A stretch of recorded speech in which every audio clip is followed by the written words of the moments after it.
The 2023 Netflix film Sector 36 sent shivers down the spines of viewers.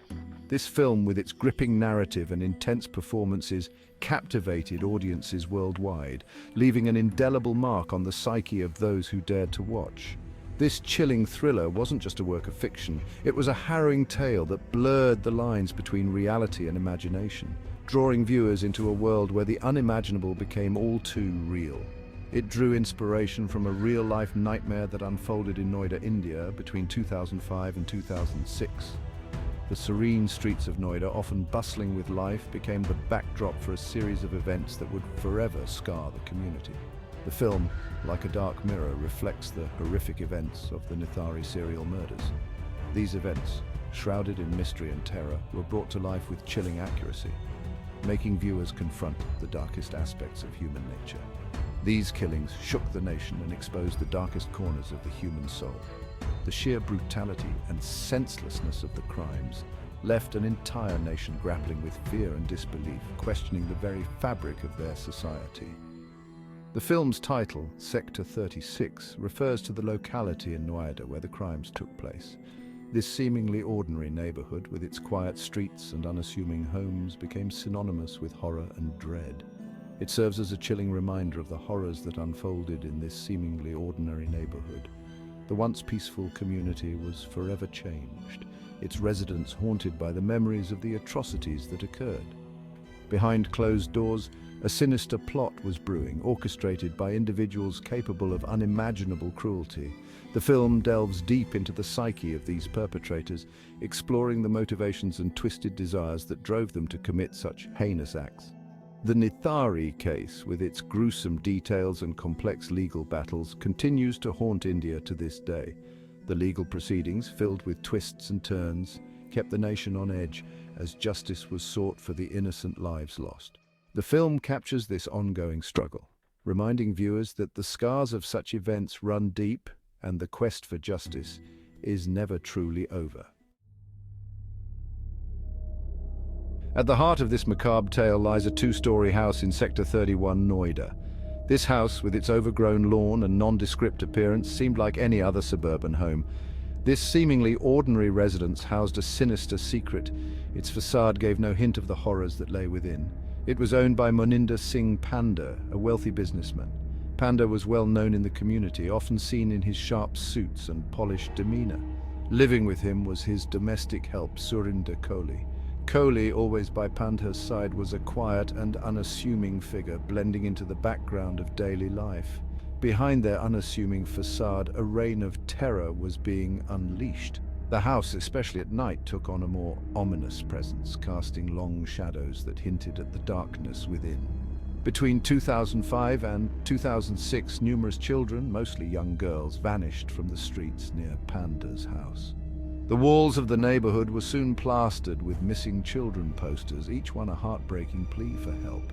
Their disappearances sparked fear and panic among the residents. The community, once peaceful, was now gripped by a sense of dread and unease. Little did they know the house they passed by every day held a gruesome truth. The very place they considered part of their daily scenery was a site of unimaginable horror. Inside, a chamber of horrors awaited the unsuspecting victims. The rooms, dimly lit and filled with an eerie atmosphere, were the last places these children would ever see. It was a place where innocence was stolen and lives were brutally extinguished. Abandoned toys and signs of struggle painted a grim picture of the atrocities that occurred within those walls. As more children disappeared, a climate of fear and suspicion gripped the community. Parents were afraid to let their children out of their sight. The police, however, seemed slow to react. Frustrated and desperate, the residents began their own investigation. They organized search parties, questioned people, and demanded answers from the authorities. Their determination was fueled by a shared sense of dread and the unbearable thought of their children being held captive or worse. Little did they know the truth was far more horrifying than they could have ever imagined. The persistence of the local community finally spurred the police into action. They began a thorough search of the area, focusing on Panda's house. What they found sent shockwaves through the nation. In December 2006, the police discovered a grisly scene in the drain behind Panda's house. Scattered human remains, including skulls and bones, were found. The sheer number of victims was staggering. The news spread like wildfire, turning the once quiet neighborhood into a scene of chaos and outrage. The house, once an unassuming structure, was now a symbol of unspeakable horror. Section 5. Confessions and Contradictions, Unraveling the Web of Lies. The police investigation quickly zeroed in on Maninder Singh Panda and Surinder Kohli. Under intense interrogation, Kohli confessed to the murders. He described luring the children into the house, sexually assaulting them and then killing them. He even admitted to cannibalism. Panda, however, denied any involvement, claiming he was unaware of Kohli's actions. The confessions were chilling, but they also raised more questions. Was Kohli acting alone? Did Panda know about the murders? The case became increasingly complex, with conflicting statements and a lack of physical evidence directly linking Panda to the crimes. Section 6. The Long Road to Justice, Trials, Verdicts and Appeals. This chapter delves into the intricate and often arduous journey through the legal system, highlighting the trials, verdicts and appeals that define the pursuit of justice. The Nithari killings sent shockwaves throughout India, leading to widespread outrage and demands for justice. The gruesome nature of the crimes involving the abduction, rape and murder of numerous children ignited a firestorm of public anger and media scrutiny. The trial of Maninder Singh Panda and Surinder Kohli began in 2007. The courtroom was packed with journalists, activists and families of the victims, all eager to see justice served. The prosecution presented a strong case against Kohli, relying heavily on his confession and the forensic evidence. Detailed testimonies from forensic experts and investigators painted a chilling picture of the crimes. Panda, however, maintained his innocence. His defense team argued that he was being framed and that there was no direct evidence linking him to the crimes. In 2011, Kohli was found guilty and sentenced to death for the rape and murder of several children. The verdict was seen as a significant victory for the prosecution and a step towards justice for the victims' families. Panda was also convicted and sentenced to death in one of the cases. However, his conviction was met with mixed reactions, with some believing in his innocence and others convinced of his guilt. However, in 2023, the Allahabad High Court acquitted Panda of all charges, citing lack of evidence. The acquittal sparked renewed debates and discussions about the case, with many questioning the judicial process and the handling of evidence. The court upheld Kohli's conviction and death sentence. The decision was seen as a reaffirmation of the initial verdict, ensuring that justice was served for the heinous crimes committed. The case remains a poignant reminder of the complexities and challenges within the legal system. Section 7, a system shaken, examining the ramifications of the Nithari case.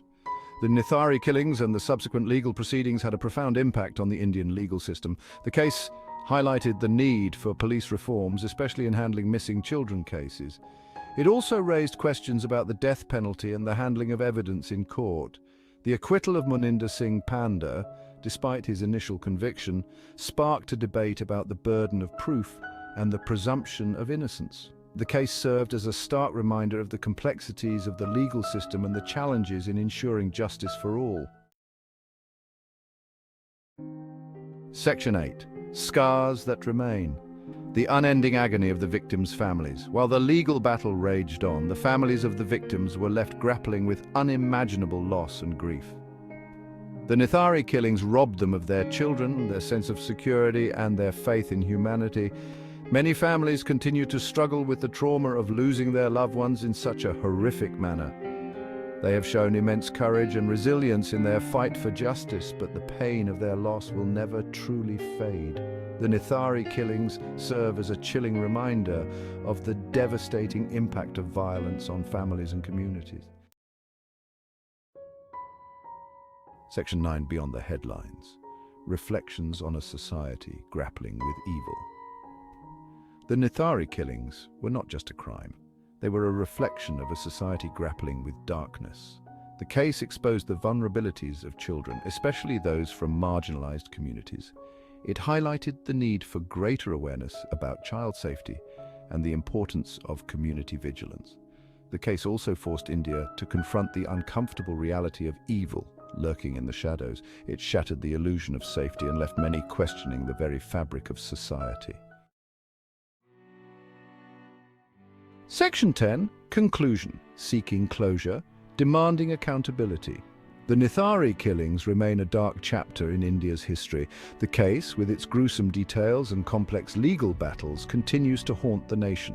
While the legal proceedings have concluded, the quest for closure and accountability continues.